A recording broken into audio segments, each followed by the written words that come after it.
যিমান পাৰে সদায় পজিটিভ মানুহৰ লগত থাকক। এওঁলোকৰ লগত থাকিলে সদায় পজিটিভ দিশ একোটা পোৱা যাব। নেগেটিভ মানুহবোৰে সদায় নেগেটিভ কথা কয়, আৰু সেই নেগেটিভ কথাবোৰে সদায় মানুহৰ জীৱনত নেগেটিভ ৰিজাল্ট এটাহে দিয়ে। সমস্যাৰ বঢ়াই সমিধানত সদায় চিৰশূন্য। নেগেটিভ চিন্তাৰ মানুহে কেতিয়াও কাৰো পজিটিভ দিশ এটা দেখা নাপায়। আপুনি যিমান ভাল কাম নকৰক কিয়, আপোনাৰ কামটোত কিবা নহয় কিবা এটা নেগেটিভ মন্তব্য দিবই, অথবা নেগেটিভ কথা একোটাই মনত পুহি ৰাখে। গতিকে আপুনি নিজক এনেকুৱা ধৰণে সজাই লওক যে নেগেটিভ গ্ৰহে আপোনাক কেতিয়াও গিলিব নোৱাৰে। এনে নেগেটিভ মানুহবোৰে জীৱনৰ ৰাহু, কেতু আৰু শনি। এওঁলোক যাৰ জীৱনলৈ আহিছে তেওঁলোক সদায় বিপথে পৰিচালিত কৰি আহিছে। নিশ্চয় আপুনি বুজি পাইছে এই কথা কি জানে? এচাম মানুহে নেগেটিভ কথা ভাবোঁতে ভাবোঁতে অৰ্ধ পাগলৰ দৰে হৈ পৰে। নেগেটিভ চিন্তাবোৰৰ কাৰণে তেওঁলোক কোনোদিনেই শান্তিৰে বাস কৰিব নোৱাৰে। নিজৰ মাজতে একোখন যুদ্ধত থাকে।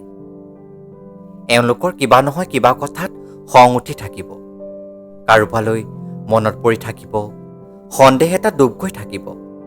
কেৱল নেগেটিভ মোহ এটাত নিজকে বন্দী কৰি ৰাখিব তেওঁলোকে।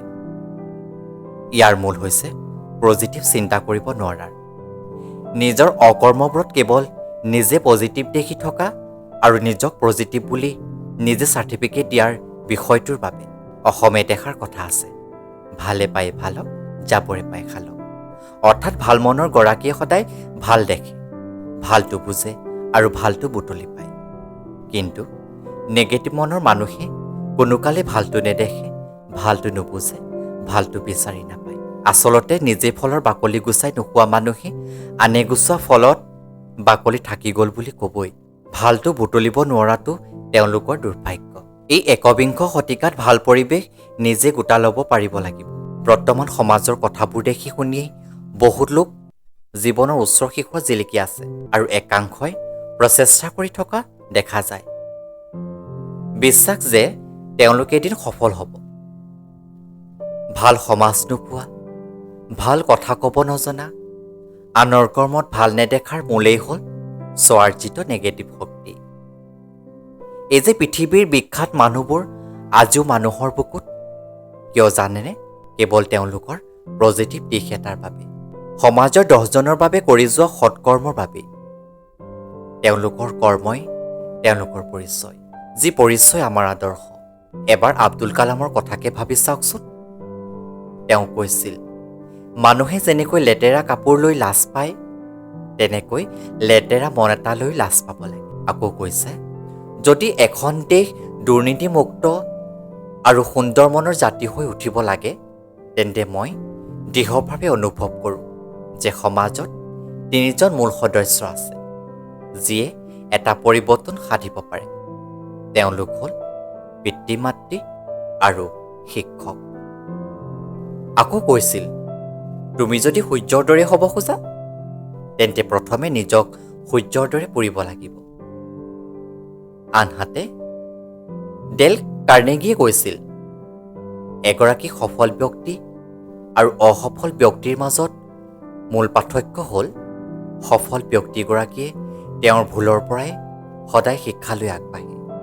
একেদৰে জন মিল্টনে কৈছিল, মানুহৰ মন সদায় একে ঠাইতে থাকে, কিন্তু এই মন বোলা অতি শক্তিশালী বস্তুটোৱে স্বৰ্গক নৰক আৰু নৰকক স্বৰ্গ কৰি তোলে। এতিয়া বুজিলেনে? তেওঁলোকৰ কথাই তেওঁলোকৰ জীৱনশৈলী কেনেকুৱা আছিল তাক প্ৰকাশ কৰে। এই মহানসকলে ভালটো দেখে, ভালটো কয়, ভালটো লিখে, ভালটো বুজে। মুঠতে পৃথিৱীৰ সকলো বস্তুৱেই ধুনীয়া দেখে। ভাল মনৰ মানুহে কেতিয়াও আনৰ বেয়াটো নকয়, বেয়াটো নেদেখে, বেয়াটো নুবুজে।